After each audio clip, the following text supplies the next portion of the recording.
Qu'est-ce que vous attendez par mutilation génitale? Ces jeunes écolières écoutent attentivement l'écrivaine Ami Traoré. Nombreuses se reconnaissent en Safiatou, l'héroïne de son livre Couteau brûlant. L'auteur y dénonce l'excision et les dangers des mutilations génitales féminines. J'ai vécu les conséquences liées à l'excision. En théorie, les mutilations génitales féminines sont interdites en Côte d'Ivoire depuis 1998. Mais en pratique, 2 filles sur 5 se font toujours exciser. Pour Ami Traoré, lutter contre ces violences commence par briser ce tabou. J'ai créé ce slogan, le livre comme moyen de sensibilisation contre cette pratique. C'est pour permettre aussi aux élèves de s'approprier en fait cette lutte-là à travers les lettres et les mots. L'activiste a fondé une ONG pour aider les filles et femmes qui ont subi des mutilations génitales féminines. Comment aujourd'hui tu te sens concernant les mutilations génitales?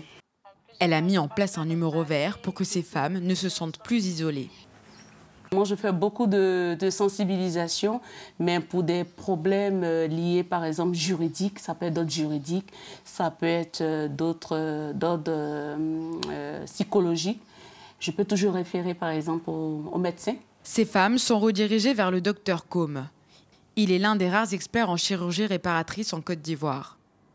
Le petit bout qui sort là, c'est ce que les exciseuses ont coupé. La chirurgie réparatrice permet de réduire les douleurs et les risques de complications, mais aussi de redonner une sensibilité au clitoris. Mais pour le docteur Côme, il faut en faire plus. Le gros problème même, c'est la sensibilisation. Ce n'est pas forcément la chirurgie.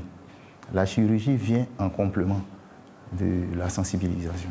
La Côte d'Ivoire s'est engagée à mettre fin aux mutilations génitales féminines d'ici 2030. Pour les militants comme Ami Traoré, la Côte d'Ivoire y parviendra à condition de mettre l'accent sur l'éducation des filles et l'autonomisation des femmes.